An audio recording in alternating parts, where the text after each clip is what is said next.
Saving account में cash deposit को लेकर नई लिमिट जारी करी गई है। अब आपको इनकम टैक्स डिपार्टमेंट द्वारा 100% नोटिस आ सकती है। सरकार द्वारा नियमों में बदलाव किया गया है। नया इनकम टैक्स रूल 2026 जो 1 अप्रैल 2026 से लागू होने वाला है। इस नियम के हिसाब से अब अगर आप सेविंग बैंक में या पोस्ट ऑफिस में पैसा कैश डिपॉजिट करते हैं तो उसके लिए क्या है आपके लिए नई लिमिट। दोस्तों, देश की जनता 135 करोड़ है और इनकम टैक्स डिपार्टमेंट के पास जो ऑफिसर है वो इतने नहीं है, लेकिन इनकम टैक्स डिपार्टमेंट ने अपनी रिस्पॉन्सिबिलिटी जो है वो बैंकों को, पोस्ट ऑफिस को दे दी गई है। अब बैंक या पोस्ट ऑफिस जो है वो आप पर निगरानी रखती है। जैसे ही आप खाते में कैश जमा करते हैं, कभी भी अगर आप अकाउंट खुलवाने जाएं तो आपसे पैन कार्ड जो है वो मांगा जाता है, और उसके बाद कभी भी आप कैश डिपॉजिट करते हैं तो बैंक जो है वो सीधा रिपोर्ट जो इनकम टैक्स डिपार्टमेंट को कर देती है, जिसके लिए एक फॉर्म जो है वो उन्हें जमा करना होता है। उस फॉर्म के अंदर आपका पैन, आपका पता, आपके कॉन्टेक्ट डिटेल, आपने कितना कैश डिपॉजिट किया है पूरे साल में, सारी जानकारी जो है वो 31 मई तक पहले आपके इनकम टैक्स डिपार्टमेंट को जानकारी दे देती है। अब इनकम टैक्स डिपार्टमेंट उसी जानकारी के तहत आपके एआईएस के अंदर वो सारी चीजें रिफ्लेक्ट होती है। पूरे साल में कितना कैश आपने जमा किया है, इनकम टैक्स डिपार्टमेंट इंतजार करता है कब अपनी इनकम टैक्स रिटर्न आप फाइल करें। जैसे ही आप इनकम टैक्स रिटर्न फाइल करते हैं और वहां पर अगर आपकी इनकम में थोड़ा सा भी 19-20 हो जाता है तो वहां पर सीधे आपको इनकम टैक्स की नोटिस इशू कर दी जाती है। तो हमेशा ध्यान रखिए, कैश डिपॉजिट अगर आप करते हैं सेविंग बैंक अकाउंट में तो उसके लिए लिमिट जानना आपके लिए बहुत ही जरूरी है। लिमिट से ज्यादा अगर आप कैश जमा करते हैं तो बैंक, पोस्ट ऑफिस द्वारा आपकी रिपोर्टिंग सीधे इनकम टैक्स डिपार्टमेंट को कर दी जाएगी। आज के इस वीडियो के अंदर हम यही जानेंगे कैश की लिमिट कितनी है, कितना आपको यहां पर जो है कैश जो है वो डिपॉजिट करेंगे तो आपको कभी भी कोई भी दिक्कत नहीं आएगी। तो दोस्तों, वीडियो बहुत ही इंपॉर्टेंट है तो वीडियो को एंड तक जरूर देखें। चैनल पे नए तो सब्सक्राइब करें और बेल आइकन पर नोटिफिकेशन पे क्लिक करें ताकि आपको आने वाले सभी नोटिफिकेशन रिगार्डिंग हमारे वीडियोस रेगुलरली मिलते रहे। आइए स्टार्ट करते अपने वीडियो को बिना किसी देरी के। तो सबसे पहले हम जानते हैं क्या है आपका इनकम टैक्स एक्ट, कौन सा सेक्शन है जिसके अंदर आप कैश डिपॉजिट की लिमिट जो है वो दी गई है। तो ध्यान रखिएगा, यहां पर नया इनकम टैक्स एक्ट 2025 लागू कर दिया गया है और नया इनकम टैक्स रूल भी जो है वो आपके लिए एप्लीकेबल होगा 1 अप्रैल 2026 से, जहां पर सेक्शन 508 और रूल 237 के अंदर जो भी बैंक है, जो भी पोस्ट ऑफिस है या कोऑपरेटिव बैंक है, इन्हें यहां पर एक फॉर्म जो है वो सबमिट करना पड़ता है जिसके अंदर कैश डिपॉजिट उनके कस्टमरों ने, यानी आपने कितना किया है पूरे साल में, वो बताना पड़ता है इनकम टैक्स डिपार्टमेंट को। और डिपार्टमेंट फिर इंतजार करता है जैसे आप आईटीआर फाइल करते हैं उसके बाद सीधा आपको नोटिस मेल के द्वारा या फिर आपके इनकम टैक्स पोर्टल पर भेज दी जाती है। आइए जानते हैं इनकम टैक्स के अंदर इस सेक्शन और रूल के अंदर क्या कैश की लिमिट रखी गई है। तो कैश डिपॉजिट लिमिट जो है वो सेविंग बैंक अकाउंट की बात कर रहे हैं यहां पर, चाहे आपका एक अकाउंट हो या एक से ज्यादा अकाउंट क्यों ना हो, करंट अकाउंट और एफडी के लिए अलग अलग लिमिट दी गई है कैश डिपॉजिट को लेकर। तो वहां पर अभी सिर्फ जो बात करेंगे वो सिर्फ सेविंग को लेकर कर रहे हैं। अच्छा, एक साल में आपको देखनी है पर पर्सन, और ध्यान रखिएगा यहां पर सिंगल ट्रांजेक्शन है या फिर यहां पर अगर आप मल्टीपल में भी कैश डिपॉजिट करते हैं वो सारा कंसिडर किया जाएगा। थ्रेशोल्ड लिमिट जो है, अगर आपके पास पैन कार्ड है तो 10 लाख की थ्रेशोल्ड है। अच्छा, ये पहले भी कंटिन्यू थी, 31 मार्च से पहले भी आपको जो है 10 लाख की लिमिट थी, लेकिन अब 1 अप्रैल के बाद लिमिट चेंज हुई है जिसके अंदर अगर आपके पास पैन कार्ड नहीं है तो आधार कार्ड के बेसिस पर भी आपको यहां पर नोटिस भेजी जा सकती है। तो उस केस में आपके लिए लिमिट होगी 5 लाख या उससे ज्यादा अगर आपने कैश जमा कर दिया तो इनकम टैक्स डिपार्टमेंट सीधा आपको नोटिस जो है वो आपके एड्रेस पे या आपके आधार कार्ड के बेसिस पे जो एड्रेस है वहां पर आपको नोटिस जारी कर देगा। तो ये है हमारी लिमिट कैश डिपॉजिट को लेकर। अच्छा, ये हमने डिस्कस तो कर लिया कितनी लिमिट है, लेकिन एक एक पॉइंट को हमें यहां पर थोड़ा सा और डिटेल में डिस्कस करना है ताकि आप सारी चीजों को अच्छे से समझें। हर एक पॉइंट को डिटेल में समझने से आपको और अच्छे से जानकारी इसमें मिल सकती है। आइए जानते हैं, एक एक करके डिटेल लेते हैं। सबसे पहले बात करते हैं cash deposit in saving account. तो यहां पर जो भी हम कैश बात कर रहे हैं वो फिजिकल कैश की बात कर रहे हैं। जो 500 की नोट, 200 की नोट, 100 की नोट आप कैश में जाके बैंक में जमा करते हैं, उस कैश की बात कर रहे हैं, फिजिकल कैश की बात कर रहे हैं। यहां पर हम ऑनलाइन कैश या डिजिटल डिपॉजिट की बात नहीं कर रहे हैं, यानी यहां पर हम UPI, NEFT, RTGS, IMPS online transfer कर रहे हैं, नेट बैंकिंग से कर रहे हैं, चेक से कर रहे हैं, कार्ड से अगर आप पेमेंट कर रहे हैं, आपके डिपॉजिट हो रहा है, उसकी बात नहीं करेंगे। अभी सिर्फ यहां पर कैश डिपॉजिट की बात करेंगे, प्योर 100% पेपर मनी की बात करी जा रही है। ज्यादातर लोग जो वो 500 की जो नोट है बंडल होते हैं वही जाकर कैश डिपॉजिट करते हैं। आप 100 के भी करते हैं, 200 भी के करते हैं, 10 के भी करते हैं, लोग 50 के भी करते हैं। तो ध्यान रखिएगा, सिर्फ यहां पर करेंसी यानी नोट्स की बात हो रही है, कैश की बात हो रही है, जो आप सेविंग बैंक अकाउंट में जाकर जमा करते हैं। अच्छा, कैश कैसे आप बैंक में जमा करते हैं? तो या तो आप बैंक की ब्रांच में जाते हैं, काउंटर पे जाते हैं, स्लिप लेते हैं। स्लिप कुछ आपकी इस तरह होती है जहां पर लिखा होता है 500 के कितने नोट है, 200 के कितने नोट है, 100 के कितने नोट है। तो ये आप बताते समझ लीजिए 500 के 10 है, 100 के आपके 10 है और 200 के 10 है और ये 10 है। टोटल आपका कितना आ गया? यहाँ पर 5000 आ गए, यहाँ पर 2000 आ गया, यहाँ पर 1000 रुपया आ गया। तो इस तरह आपका टोटल जो है ये 7000 रुपया जो है, 8000 रुपया जो है वो आप जाकर बैंक में जमा कर देते हैं। तो अगर आप कैश डिपॉजिट स्लिप के थ्रू भी अगर आप जमा कर रहे हैं तो वो कैश डिपॉजिट माना जाएगा।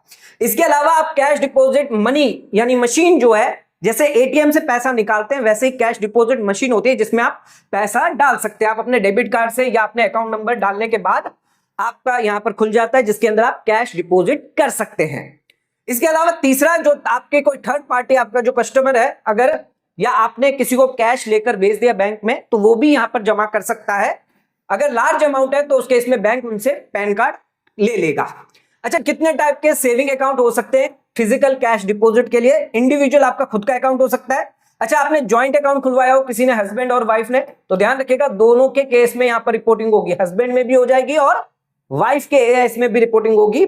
माइनर अकाउंट है, मान लीजिए अगर कोई गार्जियन है, पेरेंट्स है, उन्होंने अपने माइनर का अकाउंट खुलवा के रखा हुआ है, या तो माइनर की इनकम आ रही है जो आप में क्लब होती है, या आपने कैश डिपॉजिट कर दिया उसके अकाउंट में, तो भी वो आपका माना जाएगा। अच्छा, सीनियर सिटीजन अकाउंट है, तो ध्यान रखिएगा सीनियर सिटीजन अगर पैसा जमा करते हैं तो उन पर भी ये नियम लागू होता है। सेकंड, चाहे आपका एक अकाउंट हो या एक से ज्यादा अकाउंट हो, यहां पर जो इनकम टैक्स डिपार्टमेंट है all over India pan basis आपके सारे अकाउंट की लिमिट जो है वो 10 लाख या 5 लाख की रखी गई है। तो ध्यान रखिएगा यहां पर चाहे आपका एक सेविंग अकाउंट हो या फिर एक से ज्यादा सेविंग अकाउंट क्यों ना हो, यहां पर कोई भी सेविंग अकाउंट आपको छोड़ना नहीं है। सभी अकाउंट की लिमिट देखी जाएगी। मान लीजिए 1 2 3 है, इसमें 5 लाख है, इसमें 5 लाख है, इसमें 5 लाख है, तो तीनों को मिलाकर 15 लाख देखे जाएंगे इनकम टैक्स डिपार्टमेंट द्वारा। 10 लाख से क्रॉस है, इनकम टैक्स की नोटिस आपको भेज दी जाएगी। चाहे इंडिविजुअल हो, ज्वाइंट हो, माइनर हो, सीनियर सिटीजन अकाउंट हो, सभी को मिलाकर देखा जाएगा। ध्यान रखिएगा सभी सेविंग अकाउंट चाहे आपके बैंक में है, पोस्ट ऑफिस में, कोऑपरेटिव बैंक में है। अच्छा, बैंक कैसे आइडेंटिफाई करती है? तो बैंक पैन के बेसिस पर, कस्टमर आईडी के बेसिस पर या आधार केवाईसी के बेसिस पर कि किस व्यक्ति के किस बैंक में कितने खाते हैं। मान लीजिए अगर आपने बैंक में 10 खाते खुलवाए हैं तो उस बैंक को कैसे पता चलेगा कि आपके 10 खाते हैं? तो पैन कार्ड डालकर चेक कर सकती है, कस्टमर आईडी डाल के चेक कर सकती है, या आधार के बेसिस पर चेक किया जा सकता है। अच्छा, सेम बैंक में अगर आपके डिफरेंट ब्रांचेस हैं या अलग अलग बैंकों में अलग अलग ब्रांचेस हैं, तो सभी को मिलाकर ये 10 लाख या 5 लाख की लिमिट आपकी दी गई है। चाहे वो रूरल ब्रांच हो, सेमी अर्बन ब्रांच हो, अर्बन या मेट्रो ब्रांच क्यों ना हो, सभी को देखा जाएगा। लोकेशन से कोई फर्क नहीं पड़ेगा, रिपोर्टिंग यहां पर आपकी होगी ही होगी। अगर आप जो है वो सिटी में, जो बड़ी सिटी है जैसे दिल्ली मेट्रो, वहां पर जाकर आप बैंक अकाउंट है, या एक छोटी सिटी है जैसे गुजरात है, या फिर आपका कहीं और जगह पे है जहां पे आपके अलग अलग ब्रांच में बैंक अकाउंट है, एक में आप जमा कर रहे हैं, दूसरे में आप जमा कर रहे हैं, सभी का देखा जाएगा। अगर सेम बैंक है, आईसीआईसी बैंक है, 4 स्टेट्स के अंदर है, तो चारों स्टेट्स का क्यूमुलेटिव मिलाकर देखा जाएगा। अच्छा, रिपोर्टिंग रूल जो है वो यूनिफॉर्म एप्लीकेबल होती है सभी ब्रांचों के लिए। तो ध्यान रखिएगा चाहे आपने एक बैंक में डाला है, 2 बैंक में डाला है, एक बैंक की 10 ब्रांच में डाला है, तो भी यहां पर कंसोलिडेट करके, क्लबिंग करके देखा जाएगा। तो एग्रीगेट देखा जाता है, क्लब करके देखा जाता है, पैन इंडिया बेसिस पर आपने कितना कैश डिपॉजिट किया है। मान लीजिए एग्जांपल के तौर पर आपके आईसीआईसी बैंक है, एचडीएफसी, सेबी, एसबीआई बैंक है और बैंक ऑफ बड़ौदा, इन चारों में आपने डिपॉजिट किया है, तो इन चारों को मिलाकर देखा जाएगा। तो सभी को कंबाइन करके सारे सेविंग अकाउंट को देखा जाएगा कितना कैश आपने डिपॉजिट किया है। नेक्स्ट आ जाता है, सिर्फ सेविंग अकाउंट की बात हो रही है, यहां पर करंट या फिर एफडी की अकाउंट की बात नहीं हो रही है। हमारा जो टॉपिक है वो सिर्फ सेविंग अकाउंट टाइप्स के जो कैश डिपॉजिट है उसकी बात करेंगे। हम यहां पर करंट अकाउंट की बात नहीं कर रहे हैं, ना ही फिक्स डिपॉजिट की बात करेंगे। RD, loan account, credit card, ये यहां पर जो है वो अप्लाई नहीं होते, इनके लिए अलग लिमिट दी गई है। सेविंग अकाउंट कौन यूज करता है? सेविंग अकाउंट जो यूज करता है वो अपनी पर्सनल सेविंग के लिए करता है, या फिर आपके हाउस होल्ड ट्रांजेक्शन के लिए आप करते हो, या फिर लिमिटेड कैश, वहां पर ज्यादा कैश का आप ट्रांजेक्शन नहीं करते हो। करंट अकाउंट जो है वो ज्यादातर बिजनेस वाले यूज करते हैं, हाई वॉल्यूम कैश ट्रांजेक्शन का फ्लो होता है उन लोगों के लिए यूज होता है। और एफडी जो है वो इन्वेस्टमेंट पर्पस के लिए होता है, ना कि ट्रांजैक्शन पर्पस के लिए। तो यहां पर सेविंग अकाउंट की बात हो रही है, करंट और एफडी अकाउंट की बात नहीं हो रही है, उनके लिए अलग से लिमिट है। करंट अकाउंट की बात करें तो कैश डिपॉजिट आप उसमें 50 लाख तक कर सकते हैं, वहां पर 10 लाख का रिस्ट्रिक्शन नहीं है, ना ही कोई पैन कार्ड का रिस्ट्रिक्शन है। फिक्स डिपॉजिट की बात करें तो वहां पर अलग से 10 लाख की लिमिट दी गई है, वहां कार्ड या फिर नॉन पैन का कोई भी यहां पर दिक्कत नहीं है, आपके पास पैन कार्ड है नहीं है, वहां पे 10 लाख की लिमिट है। तो ये लिमिट जो है वो सेविंग अकाउंट के कैश डिपॉजिट से अलग निकल कर आती है। तो यहां पर हम सिर्फ सेविंग अकाउंट की लिमिट बता रहे हैं आपको 10 लाख या फिर 5 लाख रुपए। Next, in a financial year, बहुत इंपॉर्टेंट है, एक साल का आपको देखना है। एक साल का कैश डिपॉजिट जो है वो बैंक पोस्ट ऑफिस देखती है रिपोर्ट करते वक्त कि इस फाइनेंशियल ईयर में मान लीजिए 26-27 है, तो 1 अप्रैल 2026 से लेकर 31 मार्च 2027 तक आपने पूरे साल में कितना कैश डिपॉजिट किया है वो रिपोर्ट किया जाता है इनकम टैक्स डिपार्टमेंट को। तो यहां पर फाइनेंशियल ईयर आपको देखना है जो आपका 1 अप्रैल से स्टार्ट होता है और 31 मार्च को खत्म हो जाता है। तो कैश डिपॉजिट जो आप कर रहे हैं तो ध्यान रखिएगा पूरे लाइफ टाइम तक नहीं देखना है, बैंक को पूरे लाइफ टाइम तक नहीं देखती है कि 5 साल से कितना कैश डिपॉजिट कर रहे हैं वो देखकर रिपोर्ट कर दिया, ऐसा नहीं है। यहां पर ईयर वाइज जो है वो रिपोर्ट होता है कि एक ईयर में आपने कितना कैश डिपॉजिट किया है, तो हर ईयर जो है वो यहां पर इंडिपेंडेंट होता है। मान लीजिए 24-25, 25-26, 26-27 अगर आपके पास पैन है तो 8.5 लाख, 9 लाख, 11 लाख, 70,000, टोटल आपने 30 लाख रुपया जितना जमा किया कैश डिपॉजिट, तो ये 30 लाख रुपया जो रिपोर्ट नहीं करेगी। 24-25 में 8.5 था, लिमिट से अंदर है, रिपोर्ट नहीं होगा।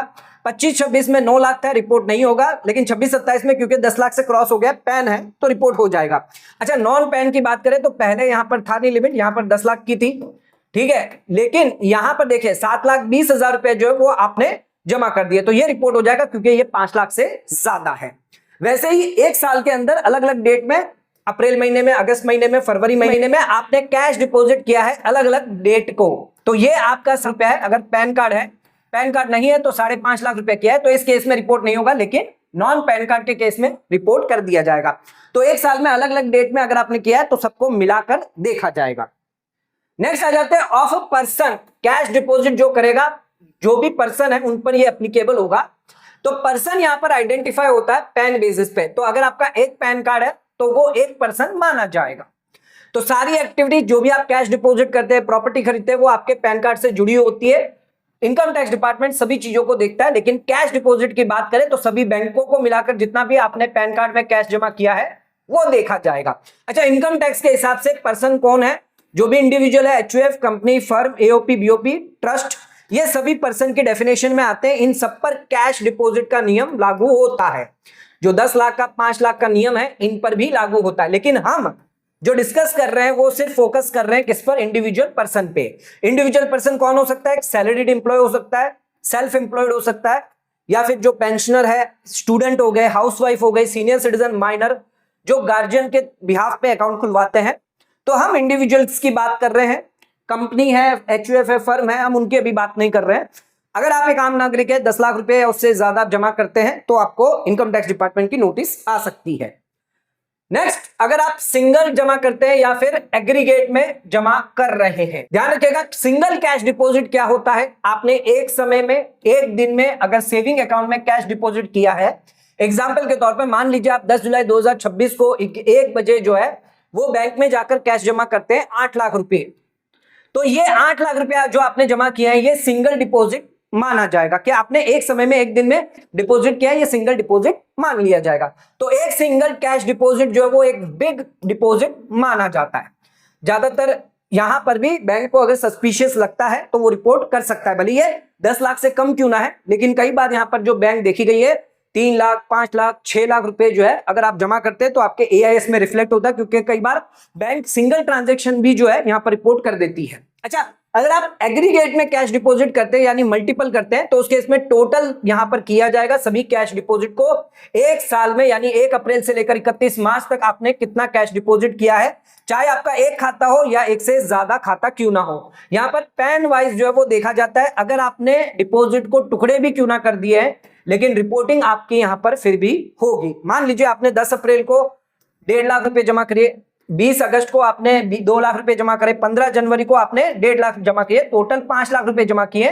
तो ये 5 लाख रुपए जो वो एग्रीगेट कैश मानकर यानी सिंगल मान के आपके इनकम टैक्स डिपार्टमेंट को रिपोर्ट कर दिया जाएगा। तो ये एग्रीगेट टोटल भी यहां पर किया जा सकता है। मान लीजिए किसी ने 10 महीने में हर महीने 1-1 लाख रुपया जो है वो जमा कर रहा है कैश डिपॉजिट, तो यहां पर एग्रीगेट देखा जाएगा, आपने टोटल 10 लाख रुपए किए हैं। अच्छा, ये 10 लाख रुपए क्योंकि 1-1 लाख किया है तो ये वन टाइम माना जाके आपका जो है कैश जो है वो इनकम टैक्स डिपार्टमेंट को रिपोर्ट कर दिया जाएगा। नेक्स्ट आ जाते हैं, लास्ट पॉइंट है हमारा, पैन कार्ड या नो पैन कार्ड की क्या लिमिट है। ऑलरेडी हमने आपको बताइए, कैश डिपॉजिट अगर आप सेविंग अकाउंट में करते हैं 1 अप्रैल से, चाहे आपका एक फाइनेंशियल ईयर हो, पर पैन हो, नॉट पर बैंक। अच्छा, पर बैंक नहीं होगा, ध्यान रखिएगा। डिपार्टमेंट जो है वो पैन वाइज देखता है और पैन वाइज जो है वो फाइनेंशियल ईयर वाइज होगा आपका, लेकिन बैंक वाइज नहीं है। ना ही बैंक वाइज होगा, ना ही पोस्ट ऑफिस वाइज होगा। तो यहां पर पैन वाइज देखना है। ज्यादातर लोगों को गलतफहमी होती है कि वो अलग अलग बैंकों में, मान लीजिए आईसीआईसी बैंक में उन्होंने 8 लाख जमा कर दिया, एचडीएफसी बैंक में उन्होंने 5 लाख जमा कर दिया, तो यहाँ पर 13 लाख रुपया हुआ, तो उन्हें लगता है कि यहाँ पर रिपोर्ट जो है वो नहीं होगा। हालांकि आईसीआईसी बैंक, एचडीएफसी बैंक को पता नहीं है कि उसके कस्टमर ने कौन सी दूसरी बैंक में कैश डिपॉजिट किया, लेकिन इनकम टैक्स डिपार्टमेंट की नजर में 13 लाख आपने जमा कर दिया है। यहां पर आपको कभी भी इनकम टैक्स की नोटिस आ सकती है। इसी के साथ ध्यान रखिएगा, रिपोर्ट कौन करता है, बैंक, पोस्ट ऑफिस या फिर कोऑपरेटिव बैंक कब करता है। अच्छा, 10 लाख का अगर आपका पैन कार्ड है, 10 लाख की लिमिट अगर आती है तो उस केस में आपका पैन, एड्रेस, कैश डिपॉजिट, ये तीनों चीजें रिपोर्ट कर दी जाती है इनकम टैक्स डिपार्टमेंट को। 5 लाख की लिमिट वालों के लिए ध्यान रखिएगा, आधार कार्ड, एड्रेस, क्योंकि पैन कार्ड नहीं है, कॉन्टैक्ट या कैश डिपॉजिट जो है वो यहां पर रिपोर्ट किया जाता है। तो ये ना समझे कि हमारे पास पैन कार्ड नहीं है, हमने कैश जाके जमा कर दिया, तो उस केस में इनकम टैक्स डिपार्टमेंट हमें नहीं पकड़ेगा। 1 अप्रैल से नई लिमिट है, 5 लाख से ज्यादा भी अगर आपने जमा कर दिया है, पैन कार्ड नहीं भी है, तो इनकम टैक्स ऑफिसर आपके एड्रेस, कॉन्टैक्ट डिटेल से आपको इनकम टैक्स की नोटिस भेज सकता है। और इतना पावर है क्योंकि इनकम टैक्स डिपार्टमेंट खुद ही पैन कार्ड बनाता है, तो यहाँ पर ऑफिसर जो है वो आपका पैन कार्ड बनाकर आपको आपके एड्रेस पे भेज देगा और आपका लॉगिन आईडी खोल के वहां पर नोटिस भी डाल सकता है। तो इतनी पावर जो इनकम टैक्स डिपार्टमेंट को दी गई है। ध्यान रखिएगा कि अगर आपके पास पैन कार्ड नहीं है, बैंक में अपडेट नहीं करवाया है, तो बैंक में जाकर पैन अपडेट करवाइए। अदरवाइज आपकी लिमिट जो है वो 5 लाख होगी, ना कि 10 लाख रुपए। तो लिमिट अगर ज्यादा चाहिए तो पैन कार्ड बैंक में जरूर जमा करवाएं। अच्छा, सोर्स ऑफ कैश इंपॉर्टेंट है। जो भी आप कैश डिपॉजिट कर रहे हैं, चाहे आपने 5 लाख किया हो, 10 लाख किया हो, या 15 लाख किया हो, 20 लाख किया हो, 50 लाख किया हो, सोर्स इसका आपके पास होना जरूरी है।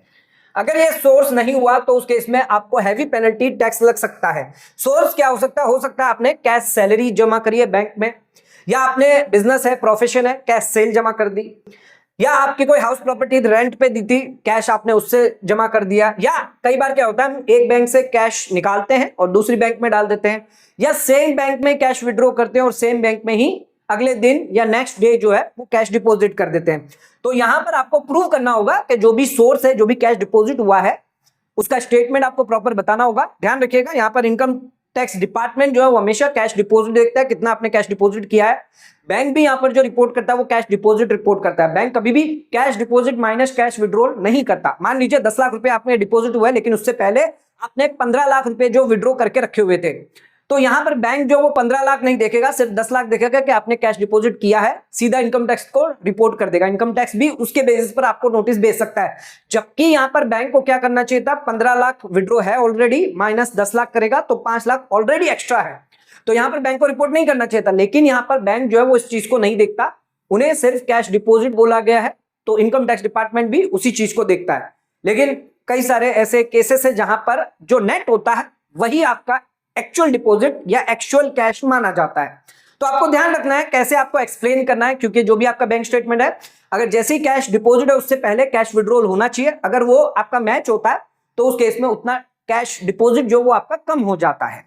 अच्छा, सेम बैंक में हो सकता है आपने कैश डिपॉजिट करवाया, या फिर डिफरेंट बैंक में भी आप कैश डिपॉजिट करवा सकते हैं। अच्छा, अगर आपने कोई घर, शॉप, लैंड अगर बेचा है तो उससे भी जो पैसा है कई बार हम कैश जमा कर देते हैं, तो वो भी आपको ध्यान रखना है कि जो भी आप कैश जमा कर रहे हैं इस पे प्रॉपर टैक्स आपने दिया है कि नहीं दिया है। हालांकि प्रॉपर्टी के केस में आप किसी से भी 20,000 रुपए तक का एडवांस नहीं ले सकते, ना ले सकते ना दे सकते हैं। और रिसिप्ट की बात करें तो 2 लाख रुपए से ज्यादा आप नहीं ले सकते। अगर उससे ज्यादा आप लोगे तो उस केस में पेनल्टी आपको 100% लग सकती है। अच्छा, कैश लोन, कई बार लोग जो है लोन लेते हैं अपने फ्रेंड से, किसी से भी लोन ले लिया और जाके बैंक में जमा कर दिया, तो उसमें भी आपको ध्यान रखना है। अगर आप कैश लोन लेते हैं, 20,000 रुपए से ज्यादा आपको कैश लोन अलाउ नहीं होता इनकम टैक्स के अंदर। अगर लोगे तो उस केस में 100% पेनल्टी है।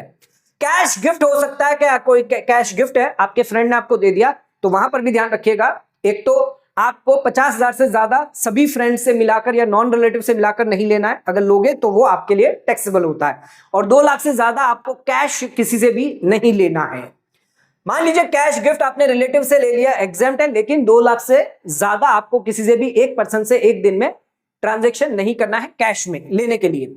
अगर आप लोगे तो 100% फिर पेनल्टी आप पर रहेगी। अच्छा, कई बार कस्टमर जो होते हैं, आपके डेटर जो होते हैं, वो डायरेक्टली कैश जमा कर देते हैं, तो वो भी आपका कैश कंसिडर किया जाएगा 10 लाख की लिमिट में। और पुरानी अगर आपकी कोई सेविंग है, जो आपके घर में पैसे पड़े हुए थे, जाके आपने जमा कर दिया, तो आपके पास प्रॉपर सोर्स इसका होना चाहिए, सोर्स एक्सप्लेनेबल होना चाहिए, सारे डॉक्यूमेंट आपके पास होने चाहिए। इनकम टैक्स डिपार्टमेंट मुंह की जबान नहीं समझेगा। अगर आप मुंह से कह दोगे कि ये मेरा इस चीज का सोर्स है, नहीं चलेगा। आपके पास प्रॉपर डॉक्यूमेंट होना चाहिए। प्रॉपर डॉक्यूमेंट है तब कोई दिक्कत नहीं है। अच्छा, ये रिफ्लेक्ट कहां होगा? आपके AIS TIS में। तो इनकम टैक्स डिपार्टमेंट जो है वो आपके ITR से इसको मैच करेगा। अगर मिसमैच हुआ तो आपको 100% इनकम टैक्स डिपार्टमेंट द्वारा नोटिस भेजी जा सकती है। ध्यान रखिएगा, अगर आप 3 लाख 5 लाख 8 लाख भी जमा करते हैं, भले 10 लाख 5 लाख से अंदर है, लेकिन यहां पर अगर बैंक को लगता है ये सस्पिशियस है तो भी रिपोर्ट कर दिया जाएगा। अगर आपने सोर्स एक्सप्लेन नहीं किया तो 30% टैक्स, 25% सरचार्ज, 4% सेस, 200% पेनल्टी के साथ 117% आपसे ले लिया जाएगा। मान लीजिए किसी ने 10 लाख रुपए जमा किए और ये 10 लाख रुपए आपने सोर्स जो है वो एक्सप्लेन नहीं किया, तो इस पर आपको 117% का जो टैक्स पेनल्टी लगेगी, यानी 11,70,000 रुपया जो है वो आपको देना होगा। यानी एक्स्ट्रा 1,70,000 जेब से आपको देना पड़ जाएगा। तो हमेशा ध्यान रखिए, कैश डिपॉजिट अगर करते हैं तो लिमिट से ज्यादा कभी ना करें, सिंगल डिपॉजिट कभी ना करें। सिंगल डिपॉजिट भी सस्पिशियस होता है, जो बैंक द्वारा रिपोर्ट कर दिया जाता है। तो सिंगल डिपॉजिट भी आपको ध्यान रखना नहीं करना है। जेन्युइन जो भी आपका कैश सेल होता है, तो थोड़ा थोड़ा कैश सेल आप जमा कर सकते हो। सैलरी जो है वो हर महीने मिलती है, तो हर महीने आप कैश जो उतना जमा कर सकते हो। ध्यान रखिएगा, कहीं पर भी अगर सस्पिशियस लगा तो इनकम टैक्स डिपार्टमेंट की नोटिस सीधा आपको आ सकती है। अनएक्सप्लेनेबल हुआ तो 117% तक का टैक्स पेनल्टी आपको देनी पड़ सकती है। तो दोस्तों, आज का वीडियो ये खत्म करते हैं। वीडियो पसंद आए तो वीडियो को लाइक शेयर सब्सक्राइब करना ना भूलें। वीडियो को ज्यादा से ज्यादा शेयर करें ताकि और लोगों तक इसकी नॉलेज पहुंच सके। आज का वीडियो समाप्त करते हैं। धन्यवाद।